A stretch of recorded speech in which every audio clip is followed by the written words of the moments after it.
పాటపట్నం పాత బస్తీ బోనం ఎత్తింది ఈరోజు. అందరికీ బోనాల పండుగ శుభాకాంక్షలు. చెప్పండి, ఏర్పాట్లు ఎట్లా ఉన్నాయి? మీరు ప్రత్యేకంగా అమ్మవారికి వెండి బోనం అయితే తీసుకురావడం జరుగుతుంది. నేను గత 2 సంవత్సరాలుగా సింహవాహిని అమ్మవారికి వెండి బోనం తీసుకొస్తున్నాను.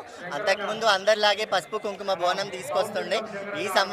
గత సంవత్సరం వెండి బోనం అమ్మవారికి కటాక్షించింది కాబట్టి అమ్మవారికి సమర్పిస్తున్నాను. ఏర్పాట్ల విషయానికి వస్తే ఎటువంటి ఇబ్బందులు లేకుండా గత వారం లాగే ఇక్కడ కూడా సంతృప్తిగా మాకు దర్శనం చేయించి పంపిస్తున్నారు. అంటే శివశక్తుల విషయంలో, జోగినీళ్ళ విషయంలో, సామాన్య ప్రజల విషయంలో ఎట్లా ఉన్నాయి ప్రభుత్వ ఏర్పాట్లు? గత 2 వారాల కిందట బల్కంపేటలో అయితే కొంతవరకు అసంతృప్తి వ్యక్తం చేశారు. ఇప్పుడు చివరి ఆదివారం అక్కడ లష్కర్ బోనాలు కానీ ఇక్కడ కానీ ఎట్లా అనిపిస్తుంది? లస్కర్ బోనాలు సంతృప్తిగానే ఉన్నాం, ఇక్కడ సంతృప్తిగానే ఉన్నాం.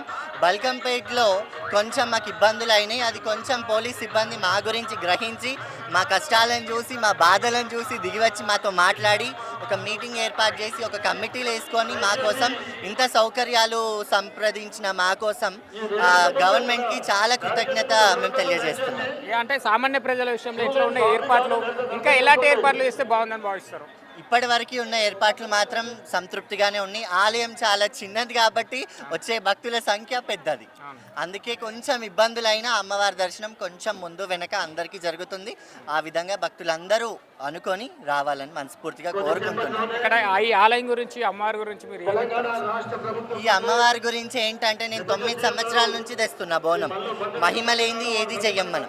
ఈ అమ్మవారు అనేది సింహవాహినిగా, అమ్మవారు మహంకాళమ్మనే, కాకపోతే సింహవాహిని మహంకాళిగా దర్శనమిస్తుంది భక్త జనాలకి. ఇక్కడ ప్రజలందరికీ అమ్మవారు రక్షిస్తుంది కాబట్టి అమ్మవారికి బోనాలు ఇంత అంగరంగ వైభవంగా జరుగుతుంటాయి. అంటే ఈ బోనాల సందర్భంలో మీ నియమ నిబంధనలు ఎట్లా ఉంటాయి? ఎటువంటి మా నియమాల వరకు వస్తే అమ్మవారికి ఒంటిపూట భోజనంతో ఉంటాం. ఆషాఢ మాసం అమ్మవారికి నిష్టగా ఉదయాన్నే లేచి స్నానాలు చేసుకొని అమ్మవారికి నిష్టగా మడితో అమ్మవారికి నైవేద్యం వండుకొని దీపారాధన చేసుకొని అమ్మవారి బోనం శుభ్రతగా అమ్మవారి బోనం చేసుకొని తలపై పెట్టుకొని అమ్మవారిని పూనుకొని దప్పు సప్పులతోని ఇక్కడికి వస్తాం.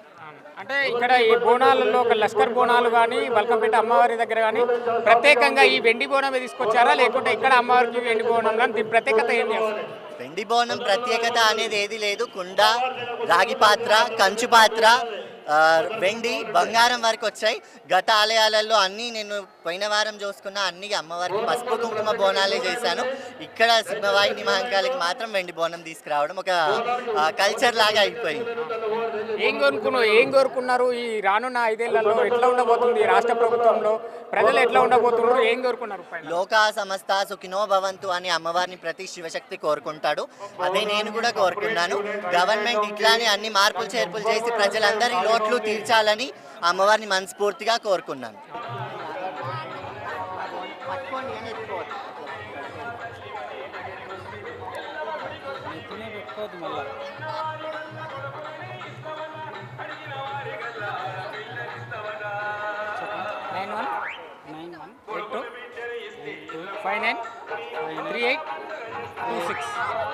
సిగ్నేచర్ సహదేవ్.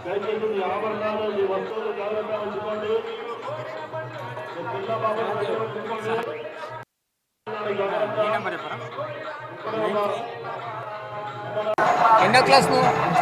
ఎన్నో క్లాస్? బోనం ఇప్పుడేనా ఫస్ట్ టైం వెళ్తాడా?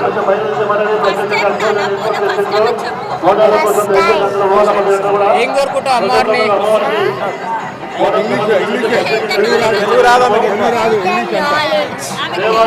విషయం చెప్పు, బోనాలు విషయం చెప్పండి చూసేవాళ్ళం.